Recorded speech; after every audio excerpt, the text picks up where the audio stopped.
Good evening, Bahamas. I'm Altaviz Munnings. Welcome to the Bahamas Tonight, the National Report. Thanks for ending your Friday off with us. Feeling the need to update the public on its search and rescue efforts regarding a recent plane crash off Western New Providence, the Royal Bahamas Defense Force held a press conference at the police force's East Street headquarters earlier today. Tanya Smith-Cartwright leads us off tonight.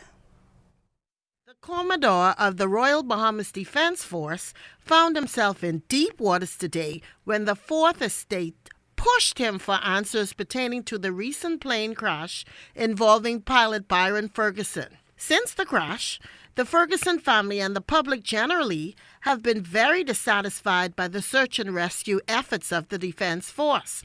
Asked if negligence in communication occurred, the Defense Force Commodore Tellis Bethel became defensive. Anything you do, you'll always find ways to improve on it. And I just shared with you what we're planning to do going forward. Okay, so that is an admission of sort of dropping the ball, do you think? No, it was an admission of what I just said.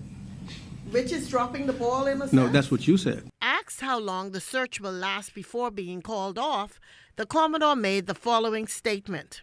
Well, we'll take it on a day-by-day basis because, every day there's a different set of factors that you must consider.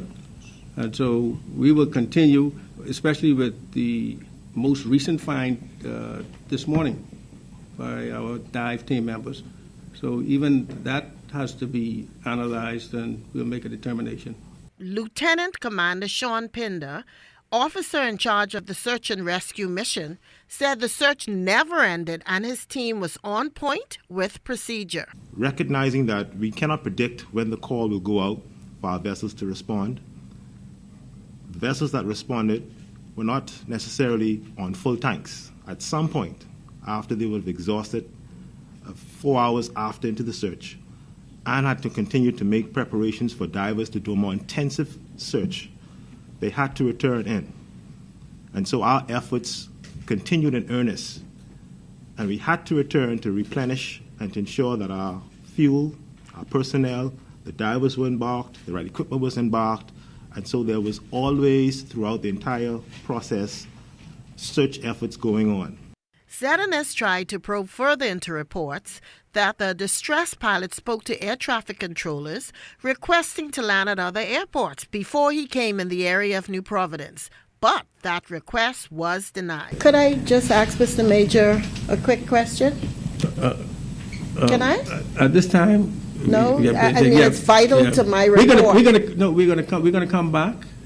We're gonna come back and bring you up to date again. So this is not the last brief.